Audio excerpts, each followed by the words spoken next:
Good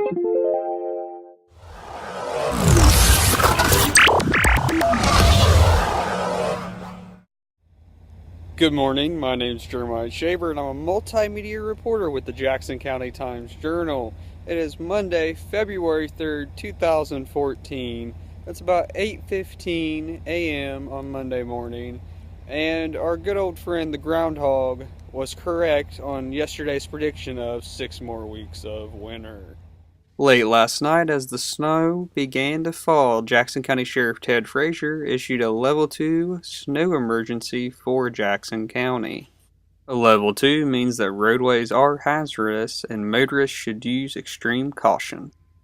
We asked readers on Facebook how many inches of snow was in their neck of the woods, and we're getting reports of 8 to 8.5 inches around Jackson County.